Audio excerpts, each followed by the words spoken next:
breaking down every game, every day in Major League Baseball. This is the Baseball Betting Show. Here is your host, Greg Peterson. Hey, warm and friendly hello. Welcome to lovely Las Vegas for the Baseball Betting Show with myself, Greg Peterson, now part of the VSIN family of podcasts. We've got an excellent podcast for you. We're going to be joined in segment number 2 by Ben Wilson. He does great work over here at VSIN. You're able to catch him on a wide variety of shows. Does a great job with his play-by-play work as well. He is going to be joining me, and we're going to be chatting about what we're all seeing in the National League Central right now. We're going to be taking a look at these playoff races and a few games for Monday with him. He always does a great job whenever he joins me, so that's going to be a lot of fun in the second segment. And then in the final segment, going to get you guys picks and analysis on all 10 games on the betting board for this Baseball Monday as we touch them all. If you do have a question, comment, segment idea, what have you for this podcast, you have one of two ways we offer those in. First one is my Twitter/X timeline at gunit_81. Keep in mind, Larzium, naming does not matter, so as per usual, please do send these into the timeline. And the other way is via an Apple Podcast review. If you rate this podcast 5 stars, it is very much appreciated. From there, you're able to fire in whatever you'd like to hear on this podcast via that 5-star review. And while I did not get in any Twitter/X questions today, everything is powered by Edge Boost. Edge Boost is making sure that bettors are able to access their funds anywhere at any time. And when you go to edgeboost.bet, you want to make sure that you utilize that promo code of Greg, G-R-E-G. That gives you a dollar for dollar match on your first deposit up to $25 on an account that approves every single one of your gambling transactions every single time. So let's take a look back at everything that we saw in baseball on Sunday. Try to find some trends and try to get to know these teams a little bit better.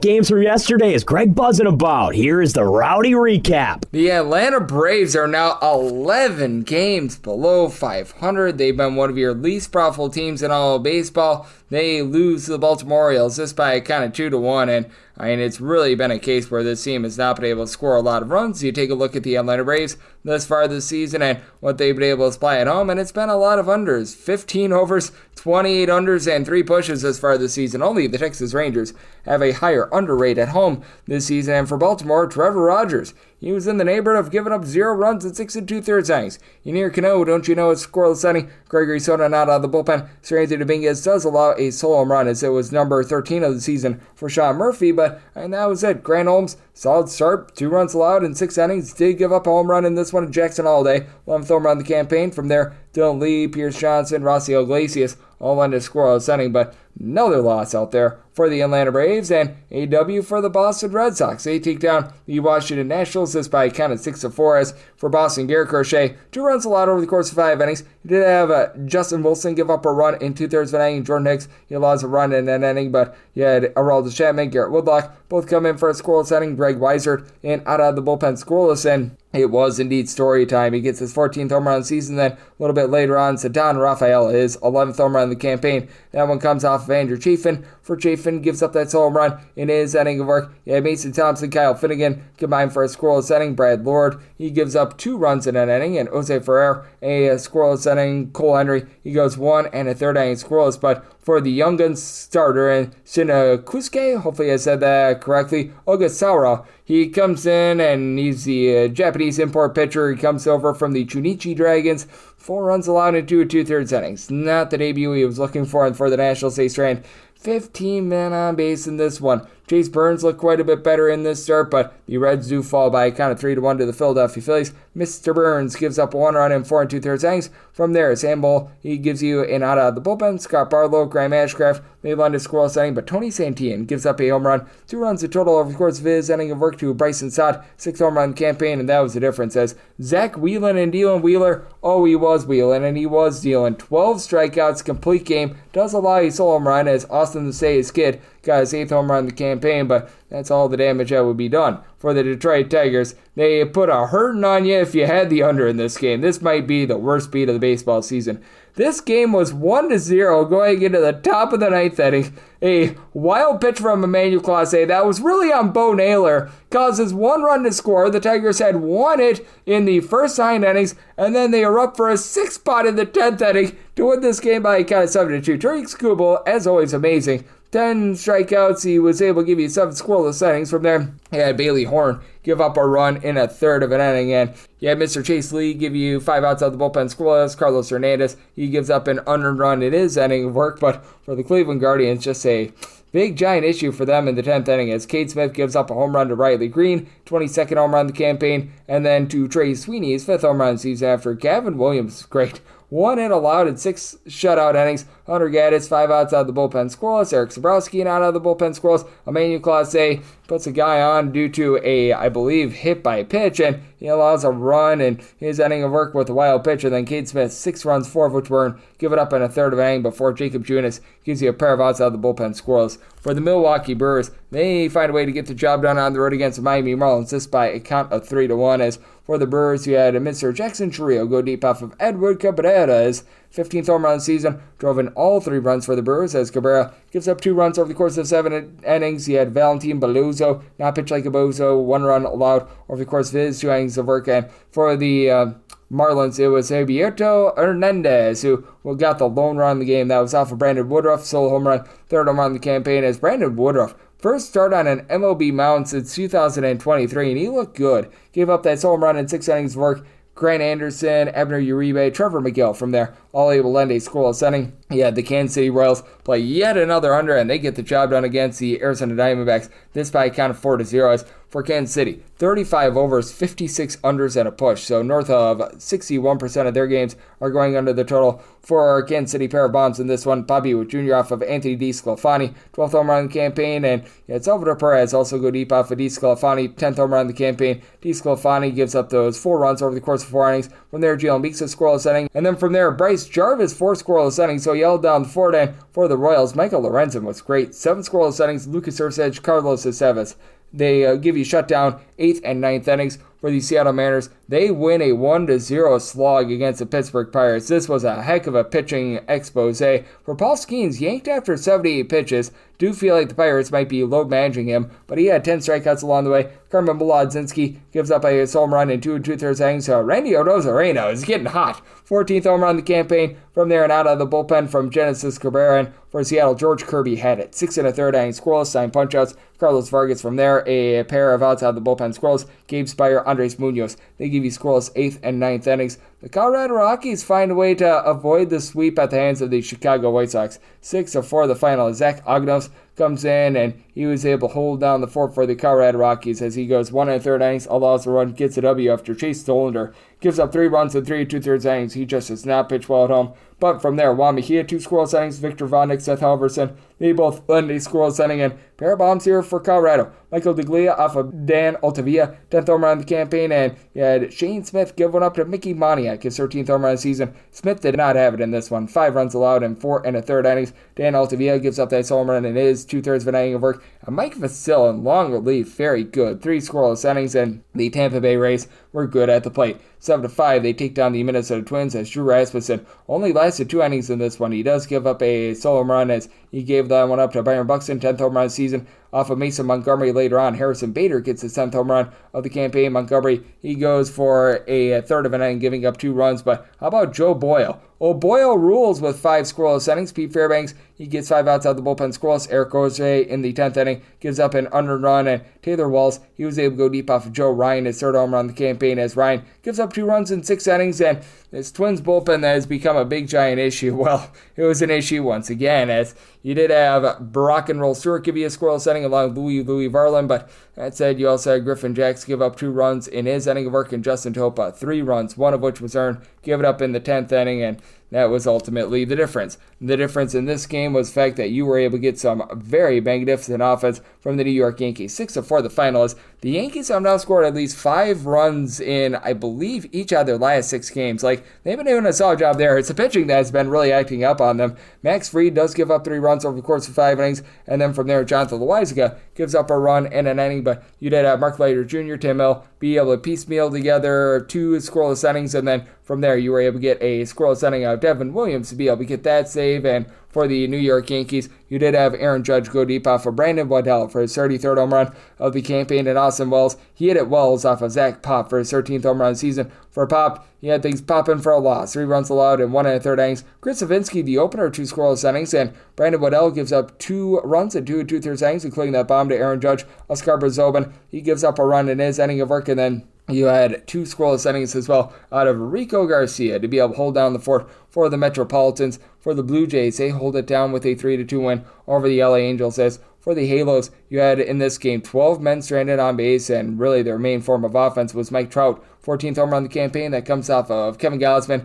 For Gausman, goes 5 2/3 innings, allows 2 runs, both of which was earned with 9 punchouts. And then from there, Brandon Little, Jeff Hoffman both led to scoreless inning, and Ryan Burr was able to give you far outside the bullpen scoreless. And Bo Bichette, he does go deep in this one off of Tyler Anderson. His 12th home run of the campaign for Anderson gives up 3 runs over the course of 5 innings. Brock and Roll Burr, Hunter Strickland, Connor Brogdon, they're all able to give you a scoreless inning along the way, and you're able to get quite a bit of production in this one. As for the Houston Astros, they go on the road, they take down the LA Dodgers, this by a count of 5-1. As for the Astros, really good start here out of Ryan Gusto. He gives up 1 run over the course of 6 innings. Bennett Sosa, Bryant King, and Brian Abreu, they all lend a scoreless inning. Meanwhile, for the LA Dodgers, they had a trio of bombs given up by their pitching staff, as Chris Walker, his 12th home run of the campaign, that comes off of Mr. Scott. And for Tanner Scott, he also gives one up to Yenier Diaz, 12th home run of the campaign. And Anthony Banda gives one up to Jose Altuve, 16th home run of the season. And for Emmett Sheehan, solid start, gives up 1 run over the course of 5 innings. From there, Will Klein, Alex Vesia, they combine for 2 innings, giving up a run along the way. But Tanner Scott gives up a pair of solo home runs in his 2/3 of an inning of work. Lou Trevino and out of the bullpen scoreless, and Anthony Banda, he gives up a solo home run as well. And doing this before the show, cashing out on VSiN, the Sports Betting Network. So we do not know how the game out there in Sacramento was able to go down, along with Rangers versus Padres. And right now, as I'm doing this, Cardinals versus Cubs, that's in a little bit of a rain delay. But what we do have in Major League Baseball is some big giant trends forming. And overall for the season, it has been a little bit of an underwhelming season, as the under rate in Major League Baseball is right around about 52.7%. 682 unders to 613 overs. Meanwhile, favorites hitting at about 58% on the money line, 773 and 561. Meanwhile, if you look at the last 7 days of Major League Baseball, favorites hitting at about 60%, 53 and 35 there. Meanwhile, the under rate, it's actually been 50-50, 44 overs, 44 unders. So that has been very interesting, to say the least, as the weather is heating up. So that's what we all saw in Major League Baseball on Sunday, and that's what we're all getting trend-wise. Coming up next, how about if we talk some NL Central, and how about if we talk about what we're seeing in baseball right now with our good friend Ben Wilson. That's great work here at VSiN. And he joins me next right here on the Baseball Betting Show with myself, Greg Peterson, now a part of the VSiN Family Podcast. For the ones who get it done, the most important part is the one you need now. And the best partner is the one who can deliver. That's why millions of maintenance and repair pros trust Grainger. Because we have professional-grade supplies for every industry, even hard-to-find products. And we have same-day pickup and next-day delivery on most orders. But most importantly, we have an unwavering commitment to help keep you up and running. Call, click Grainger.com, or just stop by. Grainger, for the ones who get it done. Breaking down every game, every day in Major League Baseball, this is the Baseball Betting Show. Here is your host, Greg Peterson. And we're back here in lovely Las Vegas for the Baseball Betting Show with myself, Greg Peterson, now part of the VSiN Family Podcast. Always great to be joined by this man, as we've got Ben Wilson aboard. He does such a great job here at the network, taking a look at this great game of baseball and a little bit of everything. I know that he does quite a bit on the tennis front as well. Wimbledon is right now raging on. You're able to catch him on a little bit of everything. Our live betting shows on the weekend. He's doing some cashing out as well, so you're able to catch him all across, and also does a great job on the college basketball front with his play-by-play work as well. You're able to follow him on Twitter/X at his first and last name, Ben, an underscore, and then Wilson, then another underscore, and the number 1 all together. And Ben, great to get you aboard. Thank you. Hey, great to be back, Greg. Appreciate it as always. And yeah, we've got a tightening little NL Central here. So been a fun stretch as always. And I think the daily grind, this is always sort of the hardest time for us as bettors, but it's also the most rewarding if you're able to kind of stick with it and just power through. Yep, and for those that have been grinding through, you're going to get a little bit of rest in a week with the All-Star break, so hey, congratulations there. But how do we take a look at right now a very wild playoff picture? Because I thought it was a foregone conclusion that we were going to get like at least 3 teams in from the NL West into the playoffs. Right now, if the season ended today, the Padres, the St. Louis Cardinals, and the San Francisco Giants in a 3-way tango for that final wild card spot. Brewers are 2 games clear of all these teams, and I think it's such an interesting dynamic because I think that a lot of people thought it was a foregone conclusion that the NL Central would only get 1 team in the playoffs, but the Brewers, the Cardinals, and even the Reds are right now right in the thick of this race. What it creates, too, is, I mean, just from the strength of schedule aspect, I don't know anymore that it's, and this kind of goes in opposite opposite effect of what a lot of people would assume of, okay, well, the NL West, maybe the only thing holding them back is strength of schedule because they've got to play each other. But the NL Central now also is right there, where outside of Pittsburgh, I mean, none of those series have been easy. We've seen everybody. I would argue the Cardinals have probably just been the most whack-a-mole random team, hot and cold in baseball, like trying to predict how they get to wherever they finish. I have no idea, what the number will be, but however they get there, it's probably going to be a collection of 5-game winning streaks and 5-game losing streaks. That's just sort of how they've been playing, it seems like, pretty much all year. But it's one of those where, compared to last year, remember the Padres, there was a stretch like right around this time where you could have got them short plus money just to make the playoffs. And that felt like just an awesome bet to make. But it's so much deeper now that, unless I was maybe getting like really buying low and getting over a 2-1 on some of these teams, especially and I'd kind of look at that as like a Padres specifically, who I still believe to be really good, unless the Mets, and we're just seeing them come out of what was a big losing streak and a tough stretch where they just did not get any starting pitching. Those are really the only times. I think futures wise, it makes sense just with how saturated that National League is right now from a value perspective. Yep, it is so interesting to be diving in and taking a look at this NL Central. And I think that the Reds might be the most interesting team as well, because I'm a little bit unsure of how they've gotten here. And they've got young talent, but we've seen Chase Burns not necessarily give you a ton of length thus far for them. Andrew Abbott has been absolutely amazing, but outside of Elly De La Cruz, it's a little bit of a question mark at the, shall we say, offensive skill positions outside of Elly De La Cruz. You haven't been able to get a ton at the plate, though. I do like Austin Hayes and him coming off the injury list. And how do you take a look at the Reds team that the bullpen isn't necessarily great? The starting pitching is pretty solid, but it leaves something to be desired. They leave something to be desired at the plate as well, but somehow, some way, here they are, and it feels like they're gaining steam. You're exactly right. And even, the Burns struggles, it's been a couple starts, and even in his second outing where he didn't go 5, I certainly thought, even maybe not having his best stuff, he still struck out 7, was still pretty effective, and was taking on a really good lineup in a park at a time of year where you expect balls just to be flying out and it to be really tough to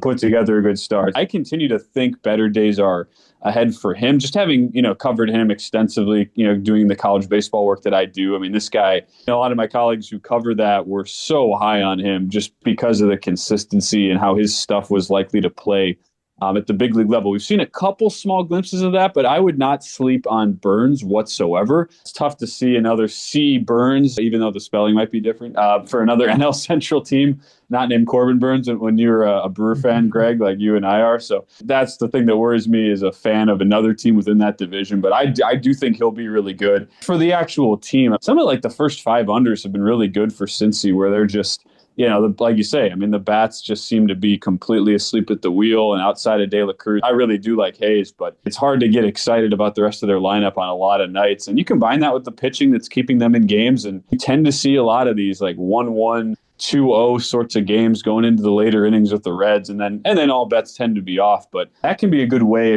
especially if it's a pitcher you like and trust for Cincy, that you go ahead and look to isolate it that way. Yep, no question about it. It's going to be really interesting to see what we get moving forward out of the Cincinnati Reds team. As joining me right here on the Baseball Betting Show, we do have Ben Wilson, and we have to talk about what we did see with the Milwaukee Brewers on Sunday, as Brandon Woodruff made his first start in darn near 2 years for the team, and he was able to go out there, look very effective, got the job done for a Brewers team that, again, the home and road split seem to be ironing out a little bit, but this is still a team that's averaging about 5.5 runs per game at home, less than 3.9 runs per game away from home. They just don't seem to make any sense whatsoever, but somehow, some way, here they are, the number 2 team out there in the wild card, and somehow, some way, the Brewers just keep stringing wins along. Yep, well, and as I feel like every time we talk, Greg, it's been the same thing of, hey, I'll keep, riding the wave just as a fan, but I don't think it's sustainable whatsoever. And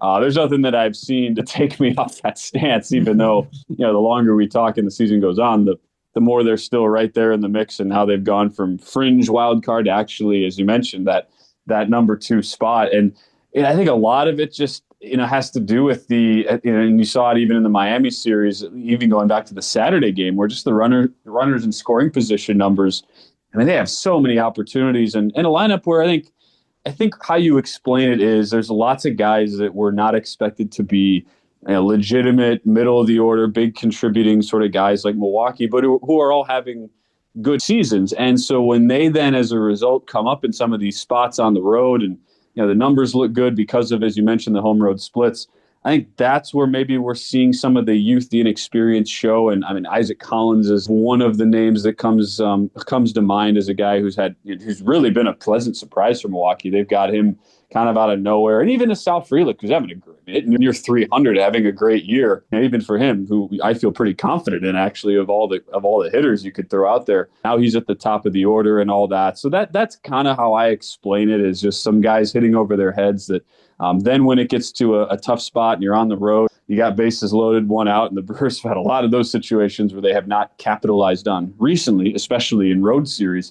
I think that's where you're seeing some of the struggles come. But at the very least, I mean, to get Brandon Woodruff just, upright on a mound, I don't think people are realizing how big of a deal that is. Not to say it's a given that anything is guaranteed for Woodruff after all the setbacks he had. You talk about, he missed 630 days. It's crazy to think about for a guy who was one of the best pitchers in the game. And now here he is kind of slowly crawling his way back. But that seems to be really slept on. Like, I don't think people understand how big of an ad that is for Milwaukee, just purely from the potential on that. If he's able to continue to ramp up and start to look, even if it's like 75% of the old Woodruff on the mound. Yeah, with Brandon Woodruff, when he was pitching for the Brewers when they were making the playoffs in like 2018 into like the 2019 obvious wildcard game against the Washington Nationals. Guy really had it going on. So that is going to be massive for them moving forward. And that also helps out a bullpen that has really been scuffling as well. And how do you take a look at this upcoming series for the Brewers going up against the Dodgers, where right now that Dodgers opener is them about minus 140 favorite, with it being Freddie Peralta against Yoshinobu Yamamoto? Because I do think that for the Brewers, they're catching the Dodgers at just the right time. They get swept by the Astros. Obviously, the All-Star break is on the horizon, and this is a Dodgers team that you should expect Yamamoto to give a good start, but man, they use a lot of bullpen pieces in that series against the Houston Astros. Yeah, it is weird to think Dodger team, as good as they are, comes in limping in to this series, but that's, exactly kind of how you feel. And right, it's funny, we're talking about Brandon Woodruff, and you don't even mention too the NLCS and his performance all those years ago in a series that I'm still kind of bitter about, because if the Brewers get one timely hit over like 5 innings in Game 4 when they were up 2-1 and Josh Hader was at the peak of his powers, they probably go up 3-1 and they probably win the series or in the World Series. That's neither here nor there. We're still trying to process that and move on 6+ years later. But for the series, I think the betting angle I'd look at, I think it would be isolating some of these early, like first and second time through the order numbers. And we've seen Milwaukee really try to lean in heavily on that. Like Chad Patrick, they took him out after 70 or so pitches his last start against Miami. And just because he's like, I think it's like a 302 average against the third time through. I would go shorter outings for some of these pitchers. And it's not because I think they'll be ineffective for Milwaukee. It's just because they're a really smart, analytically driven organization, and that extends to the pitching staff. I don't think they want to let these guys see those Dodger bats a third time. But you combine that with a bullpen that, Nick Mears has had a couple of rough outings, Jared Koenig, same deal. Even Trevor McGill, the last couple saved opportunities, it's been anything but straightforward. So I think that's one of those spots where I wouldn't mind doing, even like first 3 if you isolate it that way. That's gotten a little more popular, or some first 5 unders, and then maybe look to go, if you're watching these and you're able to bet in-game here, look to go with some in-game overs. Maybe try to play it that way, simply because, you're right, the bullpen depth for both teams going to be tested. It hasn't been that sharp anyway to begin with, but I would expect that's how these series will generally play out. A little slower starting, and then we are going to see some crooked numbers put up as the innings go on. Yep, I think that's a good way of going about it, and with the LA Dodgers, them being number 1 in all of baseball in terms of runs per game, even though they were held down in that series against the Astros, that they're going to be all bust out as well. And then I want to ask about this as well, because I do think that the Cy Young market is very intriguing, and Drake Skubal, another really good start on Sunday for the Tigers. But am I off base for thinking that Hunter Brown has a shot to be able to seal this award? And right now I'm seeing him right around about minus 170, minus 180 for the Astros against the Guardians, and that's a guy that I've been looking to back all season long. And Hunter Brown, in my opinion, is just having a really good year that's going under the radar. You're not wrong. I don't think to think that way. I haven't invested in him as far as the Cy Young market, and there's some much longer numbers, obviously, that we're that were in a very advantageous position had you gone out on a limb. And it's one of those, certainly a potential bet I wish I had made. I don't think that's a bad way to look at it, especially when you think about, and just, I mean, I'd even think for this particular matchup he has against Cleveland. I mean, the Guardians haven't been hitting at all. Houston been giving him tons of run support, and really all their pitchers, a lot of run support here through this latest winning streak, where the Astros, I think, kind of under the radar, people haven't really been, because everyone wants to pay attention to the Dodgers, Yankees of the world. I mean, the Astros have probably been the best team in baseball here the last couple weeks, and he has been a big part of it. I think it's totally sustainable. You dive into some of the underlying numbers, and there's nothing in there that really suggests that it's a mirage or anything like that. So if you still, and let's say if you took a piece of the top of the Cy Young board a little bit earlier, just to get a number in there, right? And maybe you've got a Scooble, like a decent plus money number, and maybe this is a good time. I would not hesitate at all just to add a little sprinkle if you're kind of playing that long game as far as the Cy Young market goes. Yep, no question about it, and that's going to be a fun one for Monday. And is there anything else that you're taking a look at, whether that be a game for Monday or something else maybe on the futures board that's really calling your name? Yeah, well, I think for Monday, two pitchers I like to isolate. Shane Baz for one for Tampa, and it's that's a fascinating matchup too, just with the way you get an offense that's been solid, a team that's the Tigers have just been a juggernaut all year here. But Baz, I mean, he had a couple rocky outings. I want to say that was early mid-May, and he's been one of the best bet-on pitchers in baseball all year, just because of where the Rays are priced. And with the way the Yankees have struggled, I mean, you kind of look up at the standings, and it's sort of like, whoa, here are the Rays. They're right after a down year last year. They're kind of right back in the mix there, and just a few games back of the Blue Jays in that division. And Baz, to me, has been a really bright spot on that. So I don't mind like maybe a first five look there for the Rays, and trying to back Baz against. And I realize it's dangerous with how good and consistent this Tigers team has been. But Tigers kind of got by this weekend, even for them. I mean, it wasn't like there was a lot of run scoring output. Detroit just had really, really good pitching all weekend in that series against Cleveland for the most part. Baz is the guy I'm looking at, and Landon Raup for the Giants. He's another one. Hasn't been going super deep in starts for San Francisco, but between him and I've kind of been investing in a couple of these sort of back-end rotational guys for the Giants, just to kind of see what they could give, because you're getting the opportunity for a team that's right in the mix, as you mentioned, tied for a wild card spot. And between Raup and Hayden Birdsong, I mean, Raup's kind of been the guy who's I've been a little more impressed with just from a start-to-start standpoint, and like the stuff that he has. I think it plays, and I think he's starting to earn a little bit more trust with that staff as far as length of start. I think we'll start to see him get stretched out a little bit. So those are two guys I would not be afraid to isolate, whether you want to look, I mean, Baz, especially K's markets, whether you look first five or just bet the team in general. I haven't made my official decision on that just because we're early in the card and waiting for the numbers to populate as we're talking right now. But two pitchers that I'm really high on, and those guys are going on Monday in separate spots. They like to call him the Wizard of Baz with Shane Baz, and I'm right there with you. I think that he's in for some upside. Had a lot of major surgery throughout his career, and he's a guy that I think is better than what his ERA indicates. Still needs to find it a little bit more with regards to command, but the swing miss stuff, that is definitely there, and the stuff is certainly there with you, Ben. You do such a tremendous job here at the network. I know you're doing a little bit of everything in terms of play-by-play work, everything from indoor football to tennis to baseball. You do it all, my friend, so let the good people at home know what's all on tap for you and how people can follow along on social media and other platforms. You got it, Greg. Yep, it's busy time with the arena football and hosting a lot of shows for VSIN at the moment. Ben_Wilson_1, and I'm sure we'll be checking in soon as the twists and turns continue this season. Absolutely. Ben does such a great job here at the network with a little bit of everything, and every single time he joins me, lends such great insight. So big thanks to Ben for joining me on the Baseball Betting Show, now part of the VSIN Family Podcast. And coming up next, it is that time to podcast to give you picks and analysis on every game on the betting board for this Baseball Monday as we touch them all.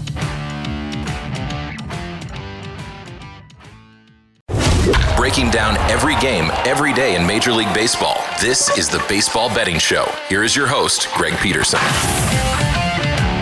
And we're back here in lovely Las Vegas for the Baseball Betting Show with myself, Greg Peterson, now part of the VSIN Family Podcast. Always great to be joined by Ben Wilson. Does great work here at VSIN. You're able to catch him on so many of our live betting shows, cashing out, his play-by-play work with regards to college sports, college basketball, list goes on and on. He's a little bit of everywhere. He does everything all so well, and every single time he joins me, lends such great insight. So big thanks to Ben for joining me in the last segment. Now it is that time of the podcast. I give you you picks and analysis on every game on the betting board for this Baseball Monday as we touch them all. If a game is listed on the betting board, Greg has a side and a total on it, so it is time to touch them all. Do note that as per usual, any changes that are made to these plays will be listed up on my Twitter/X feed at gunit_81, and we are going to be going in the Las Vegas rotation order. This is where we go with the National League games first, then the American League games, any interleague games. Those are going to be at the bottom. That'll keep things all nice, neat, clean, and easy. So how about if we do get things started with 901, 902 on the card, the Cincinnati Reds. And yes, we're on to Cincinnati. They play us the Miami Marlins. Jansen Junk, hoping to not live up to his name for the Miami Marlins, and Brady Singer hopes to have the Marlins singing the blues. The total on this game is 9. Over is -115. The under is -105. With the Reds, they're between -132 to -140 favorites. +118 to +125 is that number that we've got on the Miami Marlins. And with the Marlins, I did set them at a +142. So I'm going to be willing to lay this money line with the Reds. Jansen Junk has actually been pretty good for the Miami Marlins. Now, sometimes gives up a little bit too much contact because he really doesn't walk anyone. With Jansen Junk, he's right now rocking an ERA that is a 3.62. The fielding independent is more around a 1.83 because he's given up 1 home run in 37 and a third innings. He has given up 2 walks in 37 and a third innings, but that means that he's going to be in the zone. So you can expect to see strikes. That's been a little bit of something that has been hurting him a tad, but still, been very impressed by him. And then for Brady Singer, this guy's had some, shall we say, shaky command this far this season. A 4.36 ERA, closer to a 4.17 fielding independent. He is only giving up 1 home run per 9 innings, but career high 3.9 walks per 9 innings. Strikeout numbers have dipped a little bit to 8.1 strikeouts per 9 innings, but does get to go up against a Miami Marlins team that, let's call it what it is, not necessarily ripping the cover off the ball. This team is in the bottom 7 in the big leagues in terms of runs per game, and you've had guys that have been able to get on base and do a pretty solid job there, as you've got Xavier Edwards, who's right now supplying a 355 on base. Some like an Eric Wagaman, it's about a 250. Lots of guys hitting between about a 240, 250. Otto Lopez, Augustin Ramirez, Javier Sonja, guys like this, and Dave Myers has been able to give you about a 340 on base, but Kyle Sowers, 16 home runs this far this season. Augustin Ramirez, 13 home runs. Outside of those two guys, you got really one other guy on the roster other than Matt Mervis, who's at the minor league level north of 5 bombs. That'd be Otto Lopez. So that has been really ailing this team. And for the Miami Marlins, even though you might get a good start out of Jansen Junk, this bullpen has been junk. You've got Ronnie Enriquez, Anthony Bender, Kate Gibson, all give you a sub-3 ERA, but then you get these guys like a Tyler Phillips, Calvin Fauché. Both of these guys have a 4 ERA. Anthony Veziano has had a little bit of a rough go of it as well. It's been mix and match in this bullpen, and it has not been good, to say the least. And for the Cincinnati Reds, not saying that this team is amazing with regards to their bullpen, and they did have quite a bit of usage with not getting the world's greatest amount of length out of Chase Burns yesterday, but do have these guys like Taylor Rogers along with Emilio Pagan give you a sub-3 ERA, though Pagan does give up more home runs than what I'd like, but Tony Santillan has been pretty rock solid as well. Brent Suter can lend a little bit of length, so I do think that for the Reds, they put themselves in good footing, especially with Austin the Sayes kid now back in the fold. That is a big bat for this team. He has been missing for much of the campaign, but he's been able to give you a home run every about 18 or so at bats, hitting at 280. You've got TJ Friedel has been able to supply at 370 on base, and Gavin Lux does a nice job finding the way to move the line as well as Elliot De La Cruz. Right now, the only guy with north of 10 home runs as far this season, Spencer Steer, is at approximately 10 home runs, so you're going to need to get a little bit more of these guys, especially Jake Fraley, still on the injured list, but I do think that for the Cincinnati Reds, they do get the junk, and I do think that they get the job done in a relatively well-pitched game. So if I told it at 8.8, I like the 9 under, and I do like the money line of the Reds. 903, 904 on the betting board. The Milwaukee Brewers play us to the LA Dodgers. Yoshinobu Yamamoto is on the bump for the Dodgers, and you've got one Freddie Peralta going for Milwaukee. The total on this game, it is 8, and with the LA Dodgers, setting between -136 to -144 favorites, and between +118 to +127 is that number on Milwaukee. And I did set the Dodgers money line at a -138. Right now, I'm seeing that -136 out there. Wouldn't want to go much past that, but I'd be willing to lay that money line. And if you're right now looking at the run line, lone place I'm seeing it up as at FanDuel +114. Would need a little bit more bang for my buck there. I would need at least a +120, so I'd be looking at a chalkier money line for Yamamoto. He's actually been at his best when he has been on the road this far this season, and for Yamamoto, the walks starting to go up a little bit. 3 walks per 9 innings, but still 10 punch-outs per 9, 251 ERA, 310 fielding dependent. Did have that rough start against the San Francisco Giants a little bit earlier in the season, but overall, this guy has been pretty pretty good. And I mentioned his road numbers. Puck 57 road ERA, 2 home runs allowed in 46 innings when he has been away from home. And for Freddie Peralta, after it looked like he was laboring a little bit towards the beginning part of the season, he's really been able to pick it up as Mr. Peralta has now given up 300 runs or fewer in each out of his last 5 starts, 9.5 strikeouts per 9 innings, 291 ERA. He still does have that 381 field independent as he's been giving up about 3.2 walks per 9 innings, but overall has been able to do a nice job of being able to hold down the fort. And for the Milwaukee Brewers, what I think is going to be very interesting is to see if their home and road splits on offense start to iron out a little bit, because it's a Brewers bunch is right now averaging 5.4 runs per game away from home. That is number 2 in all of baseball. Less than 3.9 runs per game at home. And American Family Field is not like some sort of pitcher's ballpark or anything like that. So, it's been very intriguing to see what has happened there. Now, they've got a lot of guys that are able to swipe some bags on Yes. You've got a quartet of different guys. Jackson Trio, Bryce Turang, Sal Frelick, and Christian Yelich. I'll give you at least 12 stolen bases. And for Yelich, he has really been the catalyst for this offense. 17 home runs. He's been able to hit for north of a 250 now, so he's starting to pick it up a little bit more there. Jackson Trio really doesn't give you a lot of on base, but you've got plenty of guys like Sal Frelick, Tarango I mentioned before, Rhys Hoskins, who's dealing with a little bit of an injury, hitting between about a 340 to a 350 with regards to that on base. William Contreras does a nice job of being able to supply just a little bit as well. Now, this is a bullpen that has been shaky to say the least this year for the Brewers, bottom half of the big leagues in terms of bullpen ERA, but now you're getting Aaron Ashby back to the fold, who supplied a sub-1 ERA. Trevor McGill, Nick Mears, Abner Uribe, all give you sub-3 ERA as well. And then on the flip side, it has been a bullpen that has been very touch and go for the LA Dodgers and has seen a lot of usage with having to throw out their Ben Casparas for a start. The Shohei Ohtani starts have obviously been taking a ton out of them. And for this LA Dodgers bullpen, it is a case where you've had guys like an Anthony Banda provide north of 375 ERA. I actually like what I'm seeing out of Jack Dreyer. He's been able to give you a sub-3 ERA. You've been able to get some mix and match guys like a Lou Trevino to be able to do a relatively solid job, but for the LA Dodgers, what you're really looking at is the lineup. This is the number 1 team in all of baseball in terms of runs per game. Andy Paez, Teoscar Hernandez combining for 31 home runs as far this season, and Shohei Ohtani continue to be Shohei Ohtani, 385 on base, 30 home runs. Will Smith getting jiggy with a north of 400 on base. Mookie Betts isn't even having a great year, and this has still been an offense that has been able to fire on all cylinders, so it is an interesting spot here with the Dodgers willing to go up to a minus 137 on that money line, and that's how I tell 7.7. I think that this is a well-pitched game. I'm going to be willing to take a shot on that under. 905, 906 on the betting board. It is the Slam Diego Padres, and they're playing us the Arizona Diamondbacks. It's Zach Gallen looking to fill it up for the Diamondbacks, and Yu Darvish is on the bum for the Padres. Right now, the lone opener that I'm seeing is over at the Superbook, minus 130 on the Padres, plus 120 on the Arizona Diamondbacks, total of 8.5, under is minus 120, and the over is even, and at a plus 114 or higher, I'm looking at the Diamondbacks. Yu Darvish only made 1 minor league rehab start, and he has not pitched at all this season. And I am for Yu Darvish. Do I think that he's going to be able to round into form in the second half of the season? Yes, but you have to question what you're going to be able to get out of him in this start. As in that 1 minor league rehab start, he only went 4 innings, gave up 2 runs. So, just not a lot to love, not really a lot to hate, but it's a very interesting circumstance here. Now, for Yu Darvish, he is backed up by one of the better bullpens that you're going to find in all baseball, but you also have the Padres play the night game, and now they have to bounce back here as well, so that's a little bit of an issue. Padres are currently 5th of the big leagues in terms of bullpen ERA, 3.33 ERA. You've got likes of an Adrian Morejon, who's been able to do a rock-solid job there, but they also had a bullpen game yesterday as well as Morejon, Jason Adam,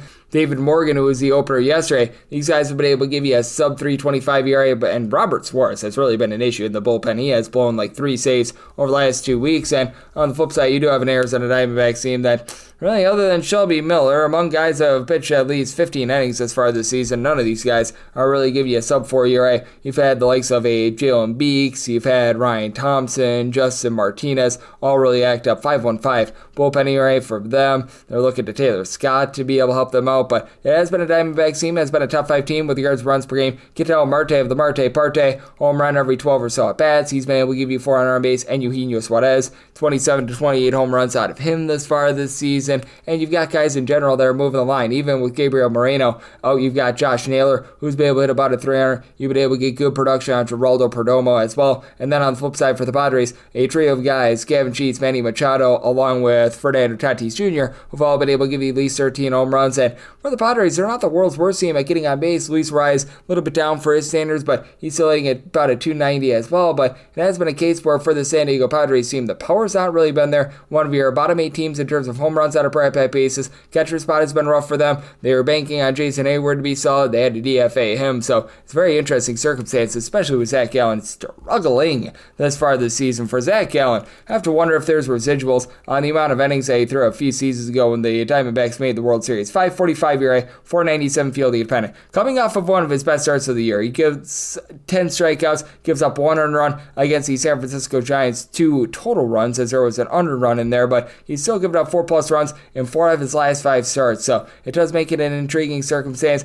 I do think that Gallen rounds into form a little bit more after he had given up 4+ runs. I'm not even kidding here, and I believe it was 8 out of 9 starts, but that said, I did set my total at an 8.4. I'm going to be diving in on the under, and with the Diamondbacks plus 114 or higher, I do like them on the money line. 907, 908 on the card. It is the Philadelphia Phillies, and they are going to be on the road facing off against the San Diego Padres, as we know that Christopher Sanchez is on the bump for the Phillies, and right now it's to be determined on the bump for the Giants. Right now it's looking like for the Giants it should be Landon Roop, and if you do get Mr. Roop going up against Christopher Sanchez, I did set the Giants at a minus 107 on the money line. Willing to lay up to a minus 106 there, plus 108 or higher, looking at the Phillies, and then set a low total of 7.3, 7 or less, looking at the over, 7.5 or higher, the under for the San Francisco Giants. Things have went very bare with regards to their offense, and they're coming off of a night game in which they played in Sacramento, so travel isn't too bad. If you look at San Francisco to Sacramento, you know what, you could be dealing with worse there, but it said that is a little bit of a difficult bounce back sort of spot there. And for the San Francisco Giants,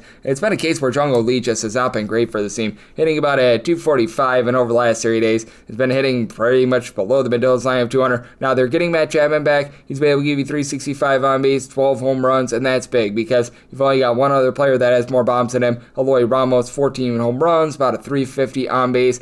Eloy Adames is starting to pick it up a little bit, but he's been a big giant waste for this lineup. Tyler Fitzgerald, after he had that nice summer run last year, he's giving you 2 home runs and is sitting at 227 this season. But what the Giants do have as well is the number 1 bullpen in terms of ERA in the big leagues. So many of these guys have been able to step up. Camilo Udval, Randy Rodriguez, Tyler Rogers, Eric Miller. I'll give you a sub 305 ERA. Spencer Bivens as a long guy has been able to give you 325 ERA as well. And Landon Roop has rounded in form. Roop is giving up 4 walks per 9 innings, so his fielding independence is a little bit higher than his 348 ERA, but he's keeping the ball in the yard, giving up 0.85 home runs per 9 innings. He gets about 8.2 strikeouts per 9, and Sanchez has been absolutely remarkable for the Philadelphia Phillies as far this season. He's supplying you with a sub 3 ERA. He's getting right around about 10.5 strikeouts per 9 innings, and he's been able to do a nice job of being able to lock down on the road as well. Last year, he was really good at home, wasn't so great when he was on the road. Now he's got a 268 ERA overall for the season, but you take a look at what he's been able to do away from home, that actually goes down to a 242, as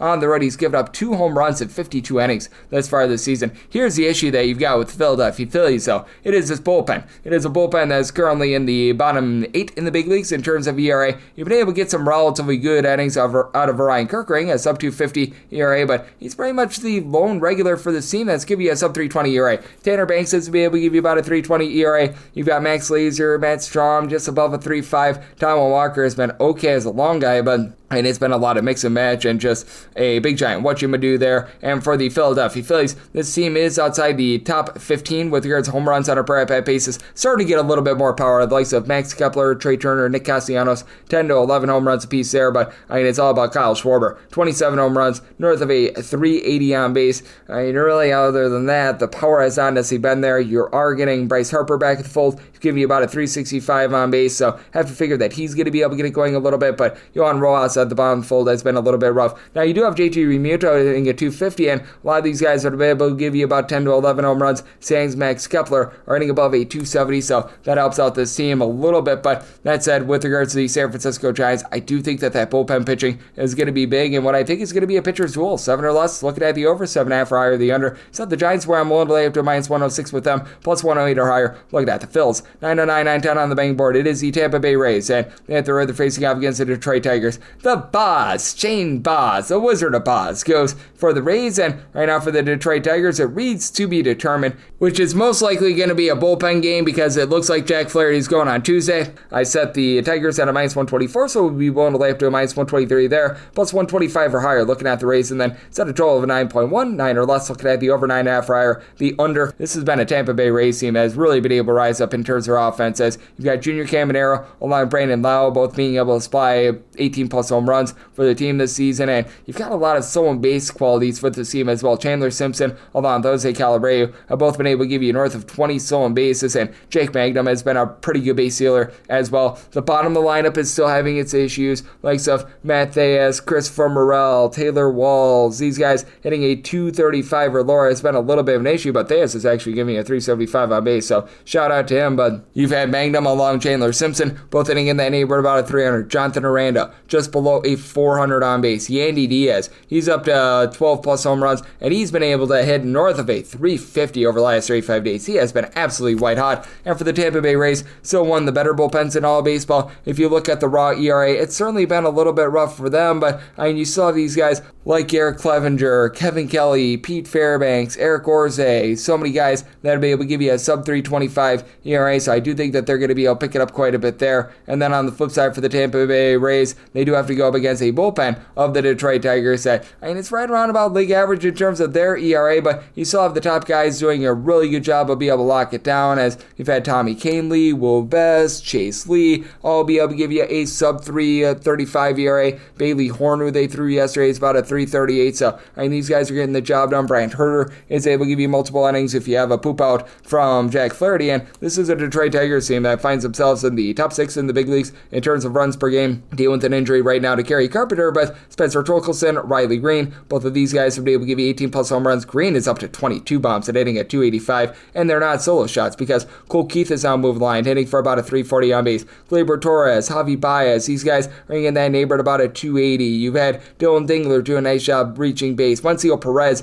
has been able to north of 260, starting to regress a little bit, but I mean, he's been able to give you some power as well, so it's a very interesting circumstance. Do you think that this is going to be a higher scoring game, especially with Shane Baz, though he's backed up by a relatively solid bullpen in my opinion, just having his issues thus far this season. Now, to the credit of Mr. Baz, he has been a little bit better in his most recent few starts, but he still owns a 4.33 ERA this season, getting about 9 strikeouts per 9 innings, but 1.5 home runs per 9 innings of his own 449 fielding dependence. So minus 123 or better looking at the Tigers, plus 125 or higher looking at the Rays, and then 9 or less. I'd like the over 9.5 or higher. The under 9.11, 9.12 on the betting board. It is the Blue Jays on the road facing off against the Chicago White Sox, as Jose Barrios is on the bump for the Jays and Sean Burke is on the bump for the White Sox. 8.5 is the total. Over and under both at minus 110 for the Blue Jays. Between minus 165 to a minus 172 is that number on them. Between plus 140 to plus 150 is that number on the White Sox. And for the White Sox, I did set them at a plus 156, so if we can go up a few more pennies, I would be willing to take a shot there. And when it's all said and done, I do think that I'll probably be able to find about a plus 156 or so on the Southsiders. As for the Toronto Blue Jays, this has not been the same team when they've been away from home rather than when they've been at home. For the Blue Jays, they are currently leading the American League with about 5.4 runs per game when they have been away from home. At home, that's down to about 3.7 runs per game, and much of it is due to the fact that for the Blue Jays, they just don't necessarily have a lot of home run power. They're in the bottom 10 in the big leagues in terms of home runs on a per at-bat basis, and though you've had George Springer really pick it up, he's up to 15 home runs this season. Bo Bichette, along with Vlad Guerrero Jr., hovering in the neighborhood of about 12 home runs apiece as well. It's been a case where, even though these guys move line, they're not really necessarily giving you a ton of power. Addison Barger is giving you about a 270 average, along with Bo Bichette, Vlad Guerrero Jr., 380 on base. George Springer's up to a 375 on base, so I mean, they're moving the line, they're finding a way on. Even Davis Schneider, who's only about a 220. Schneider's giving you about a 357 on base as well, but just not that pop to be able to drive these guys in. And they do go up against a guy in Sean Burke that has been putting guys on rather cheaply. As for Mr. Burke, the walks have been a big giant issue for him, and I feel like he's lucky that he doesn't have like an ERA that's hovering right around 5, as right now this is more in the neighborhood of a 403. His strikeout stuff is not supreme, about 7.5 strikeouts per 9 innings, 3.9 walks and 1.3 home runs allowed per 9 innings for a 484 field independent, and some somehow, someway, he has allowed 5 runs, only 2 of which have been earned over the course of his last 3 starts. And I do think that there's going to be a bit of regression there. But again, this is a Blue Jays team that is struggling when they have been on the road. And a man that also struggles when he's on the road, Jose Barrios. If you look throughout his career, about a 3.53 home ERA compared to about a 4.50 ERA on the road. Though he's been a little bit better on the road this far this season. A little bit of credit needs to be given to Mr. Barrios, who he's giving you about 8 strikeouts to 3 walks per 9 innings this far this season. So he's not been a strikeout artist, but 3.64 ERA, giving up 1 home run per 9 innings. So he's been inducing some relatively soft contact. And for Mr. Barrios this far this season when he's been on the road, 3.02 ERA, and he gets to go up against a White Sox team that's in the bottom 3 in the big leagues in terms of runs per game. Miguel Vargas, Andrew Benintendi, these 2 guys have been able to give you 10 home runs apiece, but that's been about it in terms of soft fence, as you've got Luis Robert currently on the injured list. That's not much of a loss. He was hitting below the Mendoza line of a 200, and you just have so many guys for the team. They're hitting at 225 or lower. Josh Rojas, Joshua Palacios, Robero I mentioned before, Ryan Noda. You just go down the list of guys that just are not supplying for the team. Brooks Baldwin is right around about a 227. Recognize Michael A. Taylor had a home run in the Colorado series, but he's been rather miserable as well. And then the guys that actually reach base, Edgar Quiero, Lennon Sosa, Mike Tauchman, who are hitting above a 265. No power out of them whatsoever. This is a White Sox team that's also in the bottom 10 in the big leagues in terms of their bullpen ERA, but feels like it's getting a little bit better. As Mike Vasil, he went from being a starter to being back in the bullpen, and as a reliever, he's posted up a sub 275 ERA. Steven Wilson has given you a sub 3 ERA. Jordan Leisure has leisurely been giving you about a 4 ERA, so that's not necessarily amazing, but it does feel like there's a little bit of improvement on that front end. For the Blue Jays, this has been a solid bullpen. I'm not going to go out here and say that it's been amazing, because you've got the likes of a Jeff Hoffman, who have been posting up north of 4 ERA. Chad Green has been an issue, but the 2 Bs, Braden Fisher along with Brandon Little, have both been able to give you a sub 3 ERA. Yurio Rodriguez as a long guys give you a sub 3 ERA. When you've had Nick Sandlin out there still with injury, he's been able to do a solid job as well. So it's a very interesting circumstance. I did set my total at 8.1. I'm looking at the under, and for the White Sox, if I can get that plus 156, which when it's all said and done, I think I should be able to do so, I'll be taking a look at their money line. 9-13, 9-14 on the card. It is the Houston Astros, and they play us the Cleveland Guardians.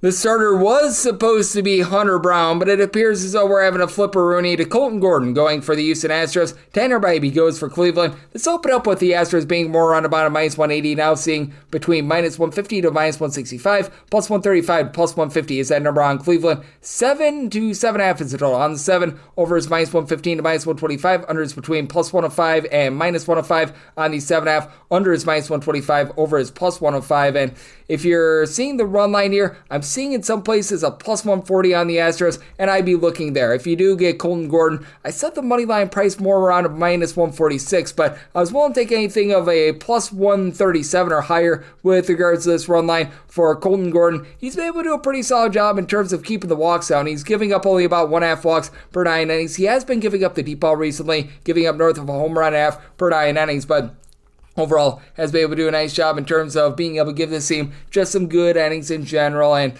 he's backed up by a bullpen that does rank at the top 8 in the big leagues in terms of ERA. Steven Okert, the 2 Bryans, Brian King, Brian Abreu, Josh Hader, Sean Dubin, all these guys have been able to give you a sub 350 ERA, and then you've got a Houston Astros team that's really starting to heat up at the plate. Jose Altuve is back up to 15 home runs. He's hitting north of 260. You've been able to get good production out of Cam Smith, who's now giving you north of 350 on base. Isaac Paredes, 16 plus home runs. He's been able to give you 360 on base. Jake Myers is sitting at 300. Could use a little bit more from some of these mix and match guys like a Mauricio Dubon, and Yanier Diaz, the 275 on base, seems to be worked on a little bit, but do think that the Astros should do a nice job taking it to a Guardians team that they don't necessarily have the world's greatest bullpen. We saw Emmanuel Clase cough up the game on Sunday, but I pinned that much more on Bo Naylor, and you have been seeing Hunter Gaddis posting up about a 3.5 ERA. Cade Smith has been able to give you about a sub 3 ERA, and his strikeout stuff is good, but these guys like a Jacob Junis have been a little bit rough. Tim Aaron, he's posting up nearly a 4 ERA as well. Cleveland last year was number 1 in the big leagues in terms of bullpen ERA. This year, not quite that. Right now, seeing that plus 140 run line of the Astros. At that plus 140, I'm going to be willing to take a shot on the run line, and I do think that the Astros get to Bybee. I do like this total over as well. 9-15, 9-16 on the betting board. The Walker Texas Rangers at the road, they're facing off against the LA Angels. You say Kikuchi. I say that he starts for the Angels, and Jacob deGrom is on the bump for Texas, and Texas is back to being a -140 to a -150 favorite, and between +122 to a +132 is that number on Los Angeles. 7.5 is the total, over and under any between -105 to a -115, and I set the Rangers at a -152 on the money line. I would be willing to take a +112 on the run line, but I'd rather stick with like a -140 money line rather than take a small plus number on the run line, just because you never know what you're going to get out of this Texas Rangers lineup. They entered into Sunday averaging 3.8 runs per game, 25th in the league, and it's been a little bit better for the likes of Marcus Semien, Jake Berger, and some of these guys, but you're just still not getting supreme production like you need to. Wyatt Langford coming off the injured list, he's been able to give you 13 home runs. That helps out a little bit, but just not a lot of constants in terms of being able to move line, as Corey Seager, since he came off the injured list, just has not been great for the team. He is supplying you with about a 350 on base, so he's been able to do an okay job there. Jake Berger, though, hitting a 225 with 10 home runs. That's a bit of an issue. Josh Smith, he's been able to about a 285, so he's been able to give you a bit of something, but Josh Young has went down the toilet bowl as well. Adolis Garcia, 271 on base, so you've got some massive issues there, but you have no issues with Jacob deGrom, as Jacob deGrom has been absolutely masterful for the team. 11 straight starts with 2 runs or fewer allowed, 2.13 ERA. Now, it's not necessarily the strikeout numbers that we expect to see from Jacob deGrom, more around about 9 strikeouts per 9 innings, but he's keeping the ball in the yard. He's giving up fewer than 2 walks per 9 innings with about 0.9 home runs per 9, and he does face off against an LA Angels team that has been very all or nothing in terms of their lineup, as they're in the bottom 4 in the big leagues in terms of on-base percentage, but a top 3 team with regards to home runs on a per at-bat basis. Look no further than Taylor Ward, about a 305 on base, 20 home runs. Logan O'Hoppe, 261 on base, 17 home runs. Joe Adell's starting to move the line quite a bit more. 250 average, 19 home runs. He's been great. And Mike Trout, 14 home runs, but even he's hitting like a 230. Jorge Soler has been miserable, hitting for about a 205. He's only at 9 home runs. Luis Renifo is giving you nothing as well. And for the LA Angels, what really is the demise of this team is the bullpen, as you've had Hunter Strickland do a solid job, be able to give this team a sub-320 ERA, and Jose Fermin has been relatively solid in that bullpen as well, but these are really the lone 2 guys that have seen at least 10 innings out of the bullpen that are providing a sub-350 ERA. Brock and Roll Burke, Reed Detmers are hovering in that neighborhood about a 3.8 to a 3.9 ERA. Connor Brogdon has been posting up north of 5 ERA. Ryan Zephyrion has been awful, so you've got a lot of issues there, and I do think that for Yusei Kikuchi, there needs to be some concern that he does get a little bit more blown up in the start, because for Kikuchi, he's been able to do a really good job of being able to hold it down, but he's been dancing across a lot of walks this season. A 281 ERA, but a fielding dependent more around a 379. He's getting 9.3 strikeouts per 9 innings. The swing and miss stuff has been improving, but he's also giving up 4 walks per 9 innings as well. That's an issue, and sometimes I can take you out. It starts early. To his credit, 5 2/3 innings or more in each out of his last 5 starts, and he's only given up a combined 700 runs over the course of the last 5 starts, so he's been pretty rock solid there, but I do feel like with the Rangers, they can take a few bases. I do think that they provide just enough support for Jacob deGrom to get the job done. And additionally, with the Texas Rangers, top 5 team in terms of bullpen ERA ever since May 1st. You've got a lot of mix and match guys that have been very good in this bullpen, as you've been able to have the likes of a Robert Garcia give you a sub-325 ERA, Chris Martin, Cole Winn, even a guy like a Jacob Latz, who's a little bit more of a long guy, being able to give you sub-3 ERA, and Jacob Webb has been starting to round into form as well. So I'm willing to lay the chalkier money line on the Rangers, willing to go up to -151 there. And this is my total at 7.6. At a 7.5, I'm in on the over. 917, 918 on the card. The Colorado Rockies are on the road against the Boston Red Sox.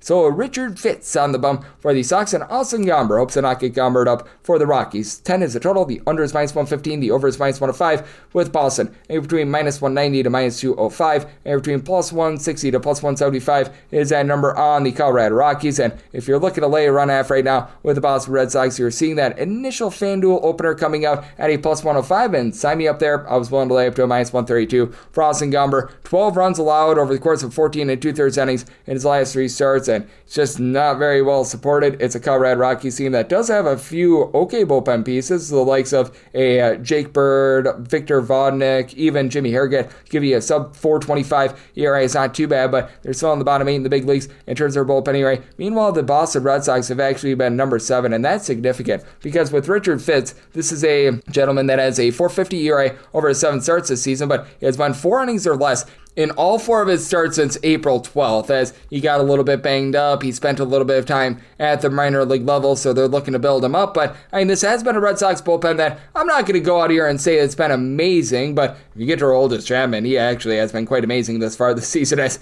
that guy is getting like 13 strikeouts per 9 innings. It's been incredible, but outside of him, you've had some nice mix and match guys like Greg Wise or Justin Wilson. I know that they just threw Justin Slayton on the injured list, but I know those 3 guys supplying a sub 3.5 ERA. Garrett Woodlock is a little bit more of a long guy, more in the neighborhood about 3.55 with that ERA. Brandon Bernardino is starting to fall down the toilet bowl a little bit, but all in all, this has been a bullpen that's been pretty functional, and for the Boston Red Sox, they're starting to really get wild with regards to their lineup, as Weiler Abreu has been able to give you 17 home runs. He's now giving you about a 255 average. Sadane Rafael, Trevor Story, Jaron Duran, all in between about a 252 to 264, and all of a sudden for Story, 14 home runs. Would like to see that on-base percentage be a little bit higher, but you've been able to get some good production out of Carlos Cervantes on that front, 385 on base, and the mix and match guys like Rami Gonzalez, Abraham Toro, Rob Refsnyder. They're all hitting at least at 270. They're all giving you at least at 340 on base. So the bottom of the fold has actually been really good. You could use a little bit more out of Roman Anthony and company, but Anthony is finding a way to be able to get on base. And with this Boston Red Sox team, I do think that they really do take it to a Rockies team that is averaging 3 runs per game away from them. Recognize that in the month of June, they were much better with their road production rather than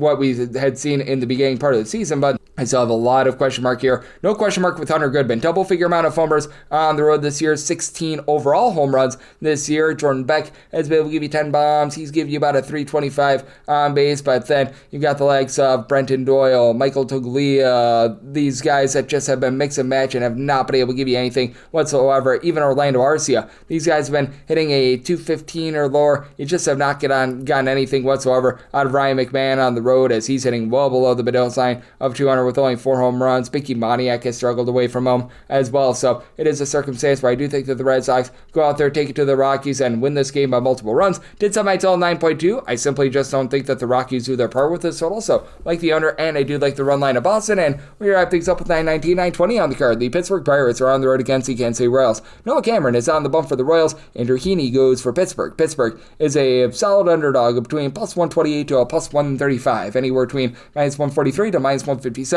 That number on the Royals, 8.5 is the total. The over and the under are both at minus 110, and set the Royals at a minus 135. We're starting to see this number creep up for the Pittsburgh Pirates. Once all said and done, I think I should be able to spot a plus 135, and that'll land me on the Pittsburgh Pirates money line. For the Royals, just dead last in the league in terms of runs per game. It's been rough. 3.3 runs per game overall, but less than 2.85 runs per game at home. Like, my goodness. Like, at some point, you have to figure that they're going to pick it up a little bit, and I do think that Salvador Perez, who's been miserable thus far this season, is going to give you a little bit more, but I mean, for Salvador Perez, he did go deep yesterday, 10 home runs at a 280 on base. You just expect a little bit more there. Bobby Witt Jr. is moving line, 12 bombs, 345 on base, and then obviously Vinny Pasquantino, 15 home runs, hitting a 270, but I mean, the young guys have just done nothing for the team. Nick Lofton, Jack Caglione, John Rave, all below the middle side of 200. You've got Kyle Isbell, give you about a 262 on base with no power whatsoever. Jonathan India has been a little bit of a flopperoni. It's been a rough lineup, but this Royals bullpen is in the top 8 with regards to their bullpen ERA, and you've been able to get good production of Lucas Erceg, Carlos Estevez. This is an 8th and 9th inning duo that's both supplying a sub 240 ERA.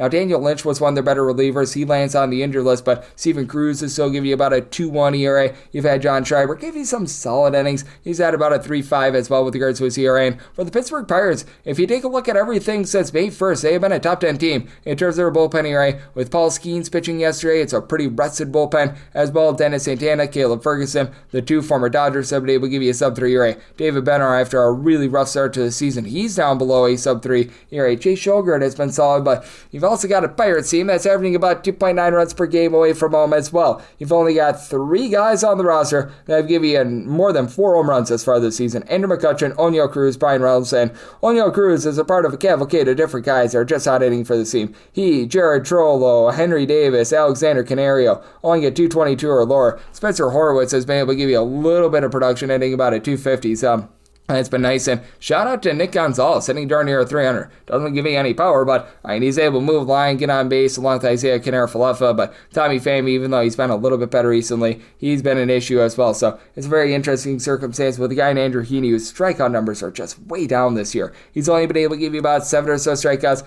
per 9 innings. Now, with Andrew Heaney, he's posting up a 4.16 ERA because his strikeouts are down, but also his home runs per 9 rate is a little bit as well, about 1.3 to 1.4 home runs per 9 innings. Has had his issues on the road, but now getting to go up against a Royals team that's in the bottom 3 in the big leagues in terms of home runs on a per at-bat basis, I think that this is a low-scoring slog, especially with Noah Cameron giving up 2 runs or fewer in 8 out of his first 10 career starts. Now, this is another guy that's pitching to a lot of contact. He's got a similar strikeouts per 9 rate to Mr. Andrew Heaney, 6.9, very nice strikeouts per 9 innings, giving up about 3 walks per 9 innings, but I do think that both of these offenses remain rough. I set my total at a 7.8. I like the under, and with the Pittsburgh Pirates, anything north of plus 135, we'll take a shot on them on the money line, and that'll wrap things up for the Monday edition of the Baseball Betting Show, now part of the VSIN family podcast. A big thanks to Ben Wilson, who does great work here at VSIN, for joining me in the last segment. If you do like hearing from this fine podcast, Baseball Betting Show, you're able to subscribe wherever your podcasts, Apple Podcasts, Google Play, Spotify, Stitcher, and TuneIn.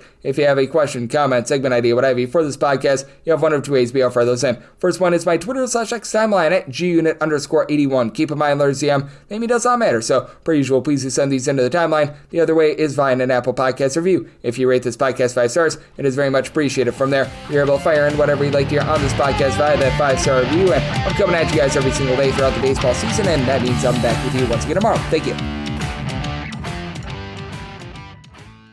For the ones who get it done, the most important part is the one you need now. And the best partner is the one who can deliver.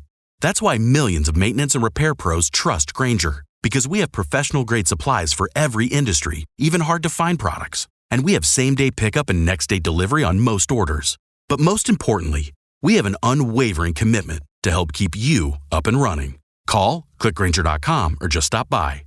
Grainger, for the ones who get it done.